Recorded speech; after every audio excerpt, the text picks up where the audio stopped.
Hello everyone, আমি শ্রাবণী শিলিগুড়ি থেকে। 24th December pre Christmas ইভিনিংটা আমরা কিভাবে সেলিব্রেট করলাম শিলিগুড়ির ভেগা সার্কেল মলে, সেটাই আজকে শেয়ার করব তোমাদের সাথে একটা ছোট্ট ভিডিওর মাধ্যমে। তোমরা সাথে থেকো আর পুরো ব্লগটা দেখতে থেকো। ভালো লাগলে সাপোর্ট করো, পাশে থেকো। জানো তো, আমি দেবের বিশাল বড় ফ্যান, আর সেই জন্য ভাবলাম আজকের ইভিনিংটা খাদান দেখেই সেলিব্রেট করব। একটু ঘোরাও হয়ে যাবে। তাই দেখো, একটু হালকার মধ্যে রেডি হয়ে নিচ্ছি। রেডি হয়ে তারপর আমরা তিনজনে মিলে স্কুটি করে বেরিয়ে পড়বো। যেহেতু মলটা আমাদের বাড়ি থেকে অনেকটাই দূরত্বে, প্রায় 1 ঘন্টা লাগে, তাই একটু বেলাবেলি বেরিয়ে পড়লাম। গিয়ে তো দেখি অন্ধকার হয়ে গেছে, আর কি সুন্দর মলটা সাজিয়েছে। চারিদিক ঘুরে দেখতে দেখতে মুভির টাইম হয়ে গেল।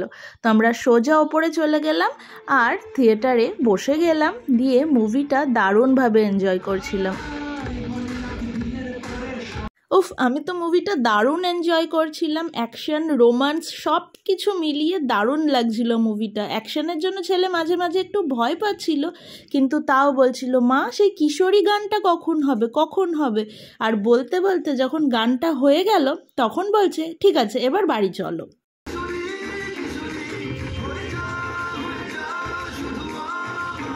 তো মুভি দেখে বেরিয়ে আমরা গরম গরম 1 কাপ করে সুন্দর সুন্দর কফি খেলাম।